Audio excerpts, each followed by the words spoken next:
അനിയൻ ബാവ ചേട്ടൻ ബാവ എന്ന് പറയുന്നത് രണ്ട് ഇരട്ട സഹോദരങ്ങളാണ്. ഇവർ കണ്ണൂർ ആറളം വെളിമാനം ഉന്നതിയിലെ താമസക്കാരാണ്. ഉന്നതി എന്ന് പറഞ്ഞാൽ നമ്മുടെ അവസാനത്തെ ദേവസ്വം മന്ത്രി കെ രാധാകൃഷ്ണൻ അദ്ദേഹം പദവി ഒഴിഞ്ഞ് MP ആയി ലോക്സഭയിലേക്ക് പോകുമ്പോൾ എടുത്തൊരു ചരിത്രപരമായൊരു തീരുമാനമായിരുന്നു ഈ കോളനികൾ എന്നുള്ള പേര് മാറ്റി അത് ഉന്നതി എന്നാക്കിയിരുന്നു. അപ്പോൾ ഈ വെളിമാനം ഉന്നതിയിലെ താമസക്കാരാണ് ചേട്ടൻ ബാവയും അനിയൻ ബാവയും. ഇവരിരുവരും ഇരട്ട സഹോദരങ്ങളാണ്. ഒരാളുടെ പേര് അനിയൻ ബാവയുടെ പേര് ദിനേഷ് ദിനേഷ് എന്നാണ് അനിയൻ ബാവയുടെ പേര്. ചേട്ടൻ്റെ പേര് ദിലീപ്.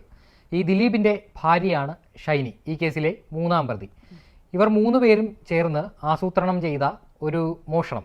ആ മോഷണം ശ്രദ്ധേയമാകാൻ കാരണം ഒരുപക്ഷെ ഇവരുടെ പേരായിരിക്കും. അനിയൻ ബാവയും ചേട്ടൻ ബാവയും ചേർന്ന് 25 പവനോളം സ്വർണ്ണാഭരണങ്ങളാണ് ഈ കഴിഞ്ഞ ശനിയാഴ്ച മോഷ്ടിച്ചത്.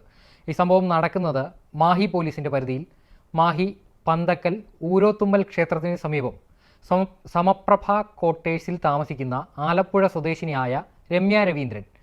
ഈ സ്ത്രീ കോടിയേരി മലബാർ ക്യാൻസർ സെൻ്ററിലെ നേഴ്സാണ്. ഇവരുടെ ഭർത്താവ് കൊല്ലത്താണ് ജോലി ചെയ്യുന്നത്. അപ്പോൾ ഇവരുടെ വീട്ടിലേക്ക് ഏതാനും നാളുകൾക്ക് മുൻപാണ് ഒരു ഹോം നേഴ്സായി കണ്ണൂരിലെ ഒരു ഏജൻസി വഴിയാണ് ഈ ഷൈനി, ഈ ചേട്ടൻ ബാവയുടെ ഭാര്യ, ഈ രമ്യ രവീന്ദ്രൻ്റെ മാഹിയിലെ പന്തക്കലിലെ വീട്ടിലേക്ക് വീട്ടുജോലിക്കായി വരുന്നത്. ഇവരുടെ 2 കുഞ്ഞു കുട്ടികളാണ്. ഈ കുട്ടികളെ നോക്കാനായിട്ടൊരു ഹോം നേഴ്സായിട്ടാണ് ഷൈനിയെ അവിടേക്ക് കൊണ്ടുവരുന്നത്.